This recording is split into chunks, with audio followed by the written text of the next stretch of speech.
Buen día, queridos alumnos, ¿cómo están? Espero que se encuentren muy bien. Bienvenidos a su clase de historia de quinto grado. El día de hoy les traigo un tema muy interesante, que es la ciencia y la tecnología, campesinos y obreros dentro del porfiriato. Entonces es muy interesante este tema y vamos a empezar. Primero tenemos la ciencia, tecnología y cultura, que se popularizó mucho a finales del siglo XIX, porque en este entonces se produjo un proceso de modernización en el país de México, ¿verdad? Entonces se construyeron numerosas vías férreas, se introdujo el automóvil, se introdujo la tranvía eléctrica, se vendían más bicicletas, se generó y se usó la electricidad, y esto a su vez favoreció la vida nocturna. ¿Qué quiere decir esto? Que hubo más diversión en la vida nocturna porque ya había mejor seguridad, más seguridad con la luz eléctrica y la luz pública. Era más fácil salir y divertirse, y obviamente esto generaba derroche económico. En aquel tiempo también había cámaras fotográficas en las cuales pues perpetuaron escenas cotidianas de la época. También hicieron las primeras películas en México, algunos videos. Y bueno, otra tecnología que se introdujo a finales de este siglo XIX fue el teléfono, que sirvió como contacto entre comercios y familiares.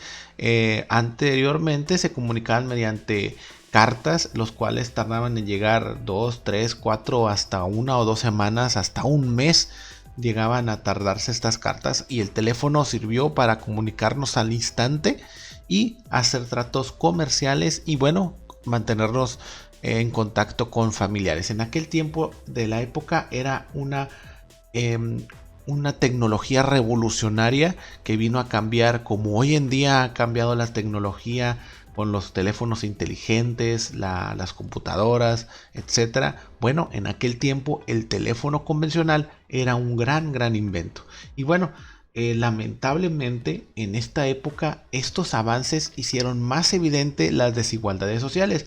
Es decir, en las grandes ciudades, en las grandes urbes, bueno, se notaba quién era rico y quién era pobre, porque generalmente el rico andaba en carro, en automóvil.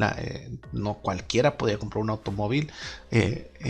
Tenían acceso a los teléfonos, traían cámaras fotográficas.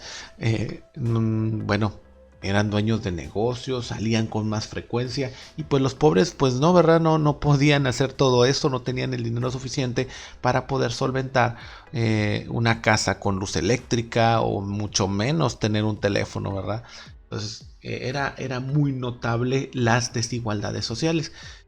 Y pues bueno, ahorita podrán decir ustedes, es lo mismo. Pues no, ¿verdad? Porque aquí se dan muchas facilidades para tener un teléfono inteligente, para estar comunicados. Todos tenemos la posibilidad o bueno, al menos la gran mayoría, tenemos la posibilidad de acceder a las fuentes de información en Internet. Y bueno, vamos a ver, la sociedad porfiriana y el movimiento de protesta. Dice, el gobierno puso a la venta tierras comunales y de la iglesia. Recordemos que estas tierras prácticamente se las quitaron a la iglesia. Entonces, cuando llegó Porfirio Díaz al poder, empresarios y hacendados compraron estas tierras y se formaron grandes latifundios, ¿sí? Entonces estos latifundios eran dueños de prácticamente tierras muy grandes y extensas. Entonces esto aumentó la producción, o sea, trajo beneficios, sí, pero también trajo desigualdades, también trajo injusticias, porque afectaron a pueblos indígenas y campesinos, quienes pues perdieron sus pequeñas tierras al no poder competir con las grandes tierras que tenían los latifundios. Lamentablemente nadie les compraba a ellos porque era algo menor. Entonces esto dio pie a que los campesinos se levantaran en protesta, pero Porfirio Díaz lo reprimió con mucha violencia. Entonces, al no poseer tierras, no quedaba de otra más que trabajar como obreros o peones en las haciendas, donde la jornada era de 12 a 15 horas con salarios muy raquíticos. Imagínense, si hoy trabajamos 8 horas, ¿sí? Antes 12 o 15 era totalmente prácticamente una explotación.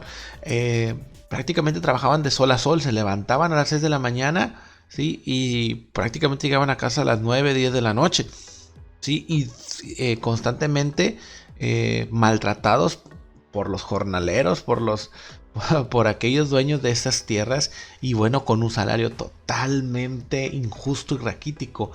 Esto ocasionaba que se pagara con vales en tiendas de raya, es decir, el patrón les decía que les daba vales por alimentos, por producto que ellos mismos cosechaban, pero estos productos se los vendían al doble o al triple de lo que realmente costaba.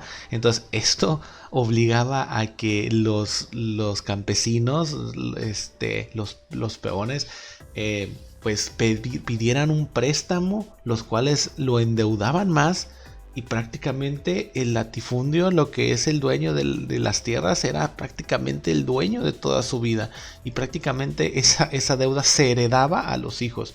Entonces era totalmente injusto, ¿verdad? Y bueno, conforme pasó el tiempo, bueno, acabe mencionar y aclarar que esta explotación existía porque no había leyes que protegieran a los jornaleros, a los campesinos. Y bueno, cuando pasó esto, se organizaron sindicatos y se utilizaron huelgas para exigir condiciones de trabajo, pero estas huelgas fueron totalmente reprimidas por el gobierno porfirista. Entonces, el gobierno porfirista lo que quería era prácticamente que México avanzara, pero al costo de que pues los pobres eran más pobres y los ricos eran más ricos. En este escenario, sí, bueno, los inversionistas extranjeros tenían que ver que México podía ser un buen lugar para invertir. Por lo tanto, por la experiencia pasada en la Guerra de los Pasteles, donde muchos comercios se vieron afectados gracias a las constantes guerras que tenía México después de la posguerra de la independencia, bueno, los países como que ya no confiaban mucho. Entonces Porfirio Díaz lo que hace es reprimir cualquier huelga, reprimir cualquier situación que pusiera en riesgo la inversión extranjera que tenían en México. Porque si no, pues los inversionistas extranjeros se podrían ir de México, y esto ocasionaría niveles en la economía de México muy bajos. Y bueno, en aquel tiempo la economía estaba muy bien, sin embargo, su gente estaba muy mal, ¿sí? Por eso se le llamó la dictadura de Porfirio Díaz. Entonces vamos a realizar la actividad de la página 93 de tu libro de historia. Esto se va a hacer en tu cuaderno. Me vas a contestar estas preguntas, en las cuales vemos una nota periodística acerca de la huelga de Cananea, el cual se realizó, o bueno, esta nota es del 2 de junio de 1906. Entonces ustedes van a leer muy detenidamente, ¿sí? Esta nota periodística que es del periódico Tiempo de México, de 1984, ¿sí? Y bueno, en esto salió en Tiempo de México, perdón, es la fuente en el cual está esta nota periodística.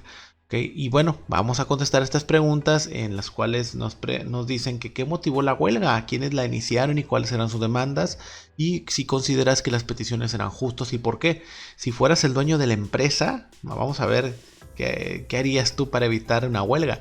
Entonces, hace poco vimos algunas situaciones aquí en la frontera tamaulipeca, sobre todo en Matamoros, Tamaulipas, el año pasado o el antepasado, no me acuerdo, que fue la huelga del 2030. Entonces, bueno, pues ahí se exigía que se respetara lo que es el aumento al salario mínimo, el cual emitió nuestro presidente Andrés Manuel López Obrador. Y bueno, pedían 20-30 porque era el 20% de aumento en el salario y 30,000 pesos de bono al principio, porque aquí tenían la costumbre de que lo que es la diferencia entre el salario mínimo y el salario mínimo anterior del año pasado, esa diferencia se multiplicaba por 365 días y era el bono que les daban en enero, que eran 2,000, 3,000 pesos, porque solamente aumentaba 2, 3, 4 pesos, ¿verdad? Entonces, pero como ahora de aumentar de 80 a 140, bueno, pues era una cantidad muy considerable, el cual multiplicado por todo el año, pues daban aproximadamente 32 mil pesos aproximadamente de bono. Entonces, pues los empresarios ya no les gustó de aquí. Entonces, algunos cedieron a sus exigencias, otros no. Entonces, bueno, en esta ocasión no se estaba peleando algo como en el de Cananea, sino que anteriormente, bueno, era algo totalmente injusto trabajar 15 horas, 12 horas, en las cuales pues era prácticamente de sol a sol, te quedas endeudado, etcétera. Bueno, yo considero, y esa ya entra en nuestra opinión personal, sí, considero que los motivos de hace más de 100 años eran mucho más fuertes que los motivos de hoy en día, que donde existe mucho beneficios y derechos laborales. No digo que también haya injusticias, ¿verdad? Sí hay injusticias laborales, sí las hay, pero hay que saber distinguir cuáles son prioritarias. Espero que te haya gustado la clase. Vamos a realizar esta actividad. Aquí en los comentarios dime qué te pareció. Y bueno, nos vemos la próxima semana aquí en tu materia de historia. Hasta pronto. Suscríbete a nuestras redes sociales. En YouTube activa la campanita y en Facebook síguenos y dale like a nuestra página oficial mbeducation.mx para recibir notificaciones de nuestro nuevo contenido y videos educativos.